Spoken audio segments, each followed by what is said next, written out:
is that the takeaway is about God's goodness, not about me, because that's what it's all about. God is in our life. God answers prayers. Some people don't talk about it. I don't know why, but I think this has opened the door for me to be more open.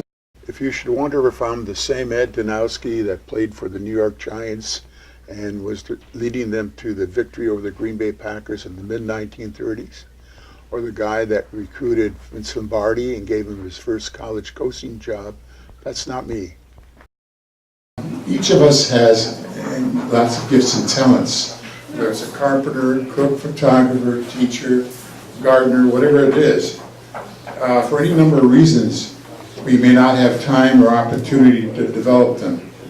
The car accident for me redirected my time in many directions. Great career going, high-level executive. I did all kinds of things, headed organizations. I was busy, and all of a sudden, the road said, stop.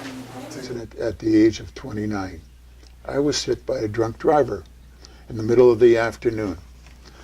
I was rushed to the hospital in an ambulance, unconscious, with very much pain and dangerously low blood pressure.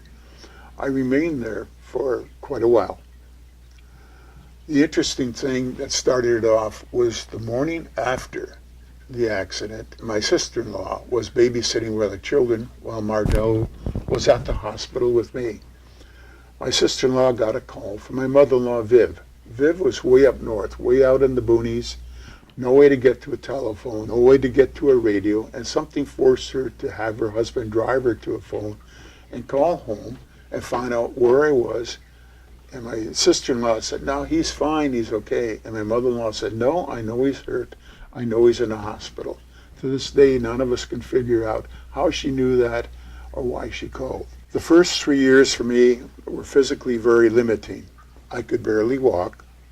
I wore a brace and had difficulty moving or turning my head. I had a lot of discomfort and pain. It was difficult to even sit. I wasn't sure whether or not I would be able to continue to work, but fortunately Johnson Wax was a great company, and they did everything they could to accommodate me and to try to encourage me to keep going. I'm still very limited physically with ankylosing spondylitis, though I don't talk about that to people. A lot of people don't know. For me, it was a big change from being an athlete. I came from a family of athletes. There were star athletes all over the place. For me, at this point in my life, I was bowling with my wife, Mardell. I was still actively playing baseball, which was a sport that I excelled at. And I was golfing with friends. Now, that's one part of the story. The other part happened when I was about 34 years old. Mardell was pregnant with our sixth child. We lost one along the way. We were just getting adjusted to my physical limitations and my energy limitations, and things are going fairly well for us. But what happened is my wife came down with encephalitis. She was talking about, Ed, what's that? Who's walking on the ceiling? And I thought she was kidding around. We often kidded around. But I began to realize that she was serious. So I rushed her to the hospital, and the things we learned weren't very good. First of all, she had an exceedingly high fever. She was paralyzed on her left side, and her memory was not what it should be. Among the things that changed definitely were memory, and with encephalitis often comes a personality change. Both were in high order for us. I was not sure from October until January whether Mardell or the baby would make it. And if they survived, I wasn't sure how they'd survive. There were lots of deep prayers. There was nowhere to turn. Prayers were frequent, morning and night, many I can assure you with tears. Greg was born 4 months later, about 3 in the afternoon, and as he reminds me, the hour of divine mercy. How about that for an answer to a prayer? God bless us with both surviving, but the journey was not an easy one. For contrast, my cousin Bob Mankowski, who's been like a brother to me, lives in Arizona. His oldest daughter, who was a real sweetheart, I got to know her when she was younger, would later marry, would later have a family, and she too came down with encephalitis.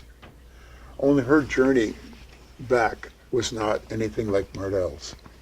Her journey back was if she wanted to get out of her chair to go from one room to another, what she would have to do is write herself a note, because by the time she left the chair and get to the other room, she could not remember why she left there.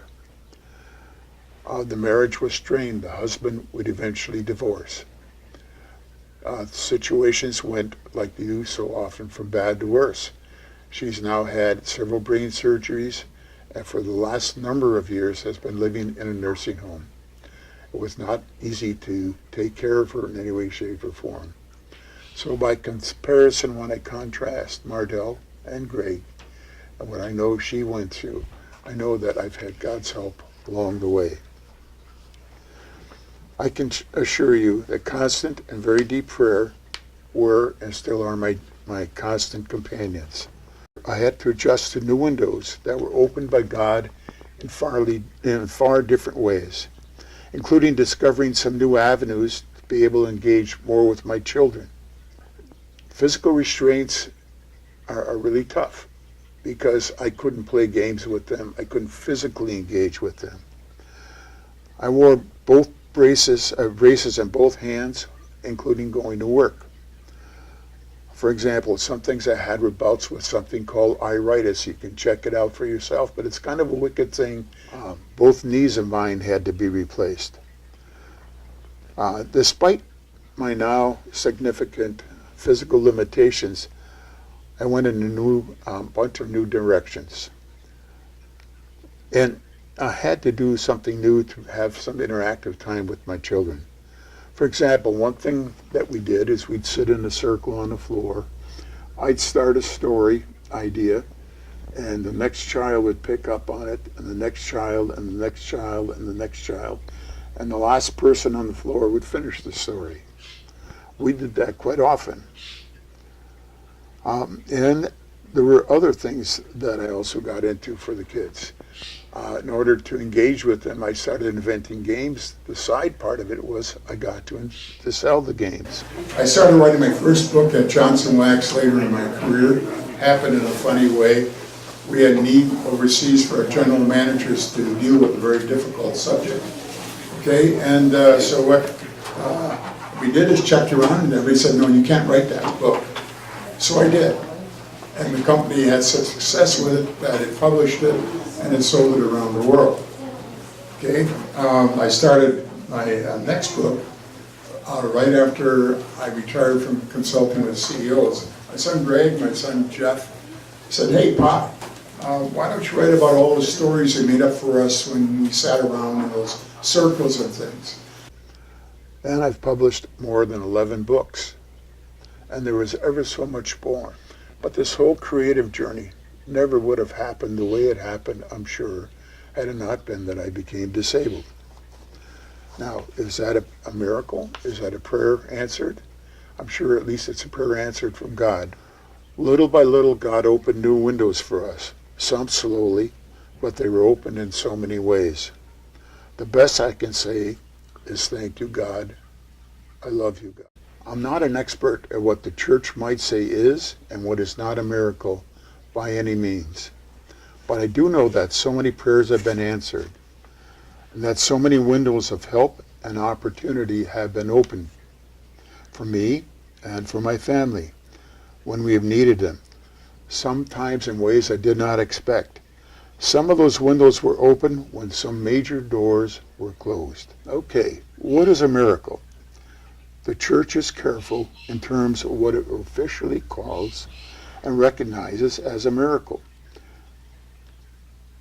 All I can do in the time that I have with you is share with you about some things from my life and those close to me and how they happened. In order to cover a little more ground, I won't go into as much detail. For me, the nature of them probably falls into several categories. The first category would be prayers answered. In my heart, I certainly feel that some can at least be called gifts from God. I'll try to share some of that along the way over a long period of time that they happened when dealing with some very challenging situations. And I certainly feel that so many prayers were answered in so many ways. Some of the answers to prayers helped to push away more than a few tears. The next form of prayers being answered, I think, sometimes come in the form of people that show up in our lives in so many ways. Some so unexpectedly and some without asking them. Some at just the right time. And some that made changes of directions that were important and without looking for them or the help that they brought. There are so many examples in my life. For example, when I was a young man, my Aunt Gertrude came in to live with us for 3 years. That was unusual because she would go from family to family to family and stay. The reason? She was disabled. At the age of 16, she contracted spinal meningitis. And she had great difficulty with her back and with walking. Her walking will consist of moving one leg forcibly forward and dragging the other along to catch up with her. But despite that, she was the sweetest lady you could ever know. When she stayed with us, she taught me the rosary, and she taught me praying to God for help. A lot of my faith as its root in the time she spent with us. There's a fascinating story about her I guess I should share here. When she was about her mid-50s, my mom and dad had a business. They lived upstairs and the business was downstairs. Well, one day my Aunt Gertrude came down to visit with them, and just as she did, a fellow walked in and asked for directions. And she and he got into a conversation of some sort. Well, the conversation led to the two falling in love. In her later 50s, they were married. The beauty of it all was her health went down her very fast from there, and she was wheelchair bound. And this gentleman took care of her for the rest of her life. Talk about prayers answered, maybe this is another. Well, then there's my friend Elton. Now Elton's another story. One of the things I was trying to do is teach my 5 children how to cartoon. So here I am in a bookstore checking out 5 books on cartooning, and there's a guy, several people behind me in line. What I didn't know is he walked up to the clerk after I left, asked, "Who is that guy?" The clerk knew me, said, "Oh yeah, that's Ed Danowski. He works at Johnson Wax." A couple of days later, I get a call from a fellow who said, "Hey, Ed, this is Elton. You don't know me, but I like cartooning too." Well, the fun part of that is that Mardell had been trying to get me out of the house on my own since the accident. I worked. When I came home, I just sat around. Yeah, I spent time with the kids, but for myself, I didn't do anything. So Elton called several times, and finally I said, "Okay, let's do it." So we got together, and we became fast friends. We not only worked on cartooning, but we did watercolors together. And eventually we developed our own cartoon strip over a 3-year period. We had it published, and an artist that you'll know if you check in the books, Milton Caniff, was a fast friend of Elton's, and we were about to go national with our strip when we had a little tragedy. Elton's wife died. We never continued, but we had the fun of developing the strip and getting it published. Another story is another person that came into my life just like that. My son Greg in 8th grade said, "Hey Dad, would you write a song for my graduating class?" I said, "What do I know about notes, Greg?" He said, "Just write the lyrics and we'll find somebody to put it to tune." We turned to our church organist and piano player, Jim Holt, and we did come up with a song. We had so much fun. We wrote about 7 or 8 songs that were sung by our choir regularly. We even wrote the wedding song for my children. At this point, my art wasn't quite where I wanted it to be. I love to paint, but I had to retire early at the age of 55 for health reasons. Mardell was concerned about me being home because my career was a business career. I had long hours, I traveled a lot, and someday here I'm going to be home. And so she sent me to a workshop in Minneapolis with an artist named Zoltan Zabel. The interesting thing was that over the lunch period, he invited me to lunch. We became fast friends. And Zoltan would travel back and forth from North Carolina to here in Racine, got to know my children. He coached and mentored all of us and took our art all to a high level. And since then, we've had so much fun with it. Our work has been in many galleries all over the state. Our work is in galleries and homes all over the world. And our work has been covered on TV a number of times. But without her sending me to meet Zoltan and us just hitting it off, that never would have happened. There are also a lot of clergy that were parts of our family that lived here, like sons, like daughters for us. For example, his fathers Gene, Father Howard, Father Leon, Father Bob Enders, and more.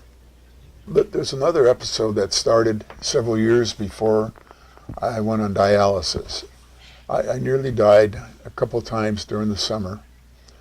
And all of a sudden, John Clark, a friend of mine from church, showed up at the door and says, "Hey, Ed, can I take you back and forth to the Saturday discussion group about faith?" And sure enough, he did that every day from the first time he did until he finally passed away some years later. An interesting thing is that 3 persons volunteered to take me back and forth to work while I couldn't drive. Again, I couldn't turn my head, I couldn't move my shoulders, things were problematic. And these gentlemen did it for 3 years, no complaints, never looked for a way out, always were there to help. Then comes the news that I have to finally go on dialysis. I had cancer that took a kidney. The other kidney started to fail, and here I am on dialysis. And again, I didn't ask for the help. Here comes a gentleman standing at my door knocking and saying, "Hey, Ed, 3 of us want to take you back and forth to dialysis in church. Is that okay?" Well, it's more than okay, because that's a tough thing. It's not easy to drive home after dialysis, and it's harder on the family if they have to take me back and forth. So these 3 gentlemen have been doing it from the heart, from the very beginning, and still do it to this day. The next is a priest called Father Peter Mary Rookie. Now, some of you may know about Father Rookie. He's now passed away. I learned a lot from Father Rookie about resting in the Spirit. My first experience with him came about when I went to a healing service for somebody else. And I experienced just a little light twinge in the knees. But as time went on, I learned the full measure of what that particular gift is. But what really happened to Father Rookie is my friend Elton that I mentioned, the cartoon buddy of mine. Well, he lost his first wife, and Elton remarried. A lady he married was a Catholic. Elton was not. And she called me on the phone one day and says, "Ed, would you mind taking Elton to the Church of St. Lucy's? A priest named Father Rookie will be there with a healing service. I just wondered if maybe he would be converted if he went." So I went to the healing service with Elton. Saw people getting out of wheelchairs and walking. Very interesting thing that I really want to share here is at one point during the service, Father stressed to the people there, look, when you pray to God, when you pray to Jesus, imagine in your mind that he's standing right there in front of you, and that with all of your heart, you are praying to your very best friend about whatever it is that you have on your mind. And before we went up for our blessing, that's how he asked us to pray. Now, I did go up for a blessing with Elton, so he would go along. I wasn't even thinking of myself. Went home that night. The next morning I woke up. Now, you have to know that when I was going to work, I had braces on both hands that went from here up to here. My fingers were stiff. I had to prime with each other to get them going in the morning. and I'm reaching for my razor, except my fingers are going like this. And I'm looking at my hands, and sure enough, my fingers are moving. My wrists are supple again. My elbows move. My shoulders move. Not like the rest of my body with ankylosing spondylitis. From that day on, I never had to wear a brace again. So whatever one wants to call that, I know it was something special. I got to know Father Rookie pretty well. Became sort of friends. We wrote back and forth a little. And I mentioned the cancer. Well, some years later, I had a bout with cancer. It was my second. The first bout happened when I was in my early 30s. The doctor said, Ed, you're either going to come out with one kidney, 2 kidneys, or no kidneys. You have cancer. This was the old way of testing for it. The procedures weren't as good as they are now. Well, I prayed a lot, and all I know is I came out, and the doctor says, Ed, you've got both kidneys. Well, we only had to take one with cancer-like cells. So from that time until just about roughly 2 years ago, I was cancer-free. Okay, I found out I had cancer.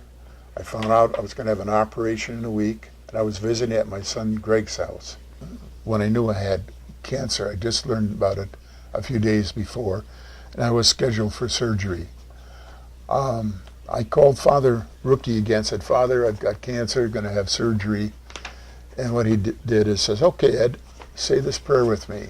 He had me say a prayer over the phone. The good news is it turned out so great.